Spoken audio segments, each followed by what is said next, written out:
Hi everyone, today's topic is don't count your calories.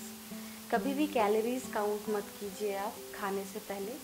ये topic मेरे list में नहीं था, बट ये इसलिए आया कि मेरे पास बहुत सारे मेल्स ऐसे आए हैं जिसमें लोगों ने अपनी प्रॉब्लम ऐसे बताई है कि वो कैलोरीज काउंट कर कर खाते हैं। फॉर एग्ज़ाम्पल कि अगर एक समोसा खाया है और बेसिकली एक समोसा में 240 कैलोरी होती है, तो वो ये सोच कर खाते हैं कि अगर उन्होंने 2 समोसा खा लिया तो अब उस पूरे दिन में कैलोरी को कैसे कट करेंगे। या फिर अगर उन्होंने पिज़्ज़ा खाया है 2 टुकड़ा, तो कैसे 2 पीसेस ऑफ पिज़्ज़ा का जो कैलोरी है वो काउंट करके वो एडजस्ट करते हैं कि 1800 कैलोरी से ऊपर ना जाए।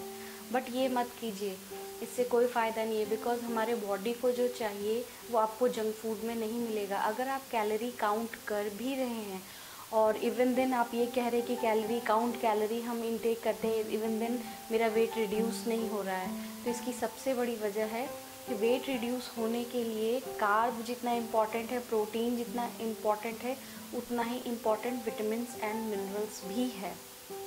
तो अगर आप कैलोरी काउंट कर कर खा रहे हैं कि आपने समोसा खा लिया, या गर्मी बहुत है तो आपने शरबत पी लिया, cold drink, soft drink P लिया आपने, और उसमें जितनी कैलोरी है उसको आप ध्यान से काउंट कर रहे हैं कितने कैलोरी ले लिया है, इसलिए अब आगे के टाइम में हम खाना कट करेंगे। वेरी बैड, वेरी बैड, ये बहुत गलत है। और मेरे पास ऐसे बहुत सारे 20+ मेल्स ऐसे आए हैं जिसमें आप ये बता रहे हैं मुझे कि मैं अगर पिज़्ज़ा खाती हूँ, या मैं अगर किसी पार्टी में गई, अगर मैंने वहाँ पर चाट या कुछ इस तरह का खा लिया है, तो फिर मैं वो सोच कर खाती हूँ कि आगे नहीं खाना है। आप हेल्दी ऑप्शन भी चुन सकते हैं। आप एक चीज़ को बेसिकली मान के चलो कि जब बॉडी में आप कुछ भी खाते हो वो शुगर बन जाता है। तो कोई भी चीज़, अगर आप एक हैवी फूड खा रहे हो और वो उसका कंटेंट शुगर बहुत हाई होगा, तो ज़्यादा शुगर आपके बॉडी में जाएगा और सिर्फ शुगर ही जाएगा, जिससे इंस्टेंट एनर्जी कई बार मिलेगी और कई बार नहीं मिलेगी। अगर आप पिज़्ज़ा कैलोरी काउंट कर कर खा रहे हो तो उसमें इतना हाई फैट होता है और इतना हाई कार्ब और ग्लूटेन होता है कि आपकी बॉडी लेथार्जिक हो जाएगी उसको डाइजेस्ट करने में ही, और इतनी ज़्यादा लेथार्जिक हो जाएगी कि आपके बॉडी में एग्जिस्ट करने वाले विटामिन, मिनरल्स और जितनी भी एनर्जी है वो उसमें लग जाएंगे, उसको डाइजेस्ट करने में लग जाएंगे। तो आपके बॉडी में कुछ बच नहीं रहा है, तो आप वेट रिड्यूस कब करेंगे? इसीलिए जब आप कैलोरी काउंट करके खाते हैं और आप सोचते हैं कि आप जंक फूड खा लेंगे लेकिन कैलोरी काउंट करके खाएंगे, तो वो फ़ायदा नहीं होगा। दूसरी बात ये कि कई बार ऐसा भी होता है कि लोग डाइटिंग करने के चक्कर में बहुत high food, low calorie food तो खा रहे होते, खूब खा रहे होते, फिर भी वीकनेस आ रही होती है। इसकी भी एक वजह है। सिर्फ आप दिन भर में एक ओट प्लान चलाएंगे कि नाश्ते में, जैसा लिस्ट मैंने बहुत सारे डाइटिशियन के लिस्ट लोगों ने भेजा है कि मेरे प्लान्स होते हैं कि आज जूस डे है या आज कार्ब डे है, तो ये बहुत प्रॉब्लम करता है। इस तरह के डाइट को आप फॉलो करके हेल्दी नहीं रह सकते हैं। सेकेंड थिंग, जो भी जहाँ से भी आप डाइट प्लान फॉलो करते हैं, आप अगर डाइटिशियन के यहाँ जा रहे हैं, डॉक्टर के यहाँ जा रहे हैं, हेल्थ सेंटर जा रहे हैं, जहाँ से भी आपको चार्ट मिल रहा है, सैलेड का डाइट प्लान चार्ट होता है, जूस का होता है जूस डे, या फिर आपका जो कुछ भी वो दे रहे हैं, protein day, carb day, starch day, आप उस चार्ट को एक बार ध्यान से देखिए। कैलोरी वो 1000 होता है या 900 होता है या 800 कैलोरी वो रिकमेंड करते हैं। बाकी 1800 जो मस्ट है आपको चाहिए पूरे दिन का, वो आपके बॉडी से रेस्ट जो ज़रूरत होती है वो आपके एनर्जी को बर्न करने के लिए छोड़ देते हैं। ये मत कीजिए। अगर 1800 कैलोरी चाहिए आपको पूरे दिन का, तो आप 1500 ले सकते हैं, पर आप 1000 या 900 लेंगे तो आप बीमार हो जाएंगे।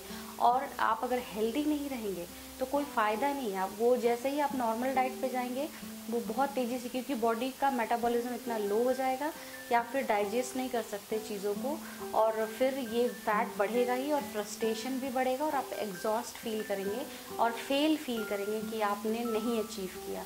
मेरे पास जितने भी मेल्स आए हैं उनको मैंने बहुत ध्यान से पढ़ा है, इसलिए मैं आपको ये बता रही हूँ, कैलोरी पे मत जाइए।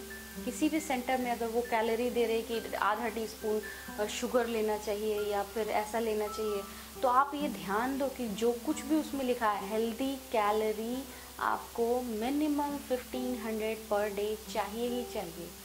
तो इससे कम अगर आप लेंगे तो आप अनहेल्दी हो जाएंगे, और अनहेल्दी हो जाएंगे तो बॉडी फैट बर्न नहीं करेगा, तभी कहते हैं स्टबन फैट। आपने कभी गौर किया होगा, कोई भी डाइट प्लान होता है तो फर्स्ट मंथ में वेट रिड्यूस होता है 3 kg और सेकंड मंथ में कुछ भी नहीं होता है, क्योंकि बॉडी बहुत ज़्यादा मोनोटोनस फील करती है और स्टबन हो जाती है उस चीज़ के लिए।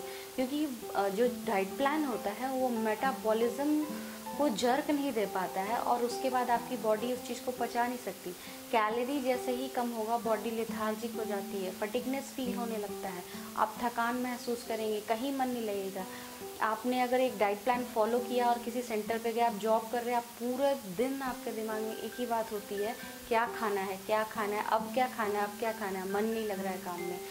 ये आप सेटिस्फैक्शन, मेंटल सेटिस्फैक्शन तभी होगा जब आपका स्टारवेशन कम हो और पेट भरा हो।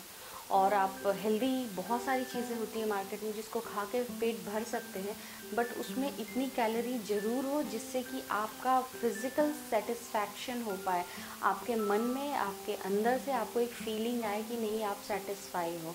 ये नहीं होना चाहिए कि अगर आपने एक बाउल सूप पी लिया और उस सूप में सिर्फ 100 कैलोरी है तो वो सूप पी करके आप दोपहर का लंच आप खाएंगे और फिर बस वो 100 कैलोरी कंज्यूम करके आप रह जाएंगे।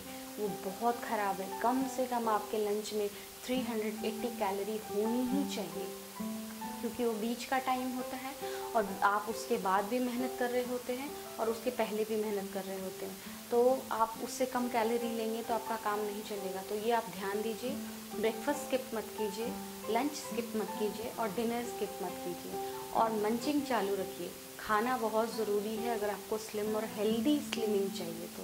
अगर आप खाएंगे नहीं तो आप स्लिम नहीं हो सकते। इसलिए बहुत ज़रूरी है कि अपने बॉडी को आप समझाएं कि तुम्हारे पास बहुत सारा काम है और तुम मेरे फ़ैट को तभी डाइजेस्ट कर पाओगे जब हम तुम्हारे पीछे लगे रहें। तो इसके लिए खाना बहुत ज़रूरी है। तो आज के लिए इतना ही, फिर मिलती हूँ नेक्स्ट वीडियो पे, तब तक के लिए बाय।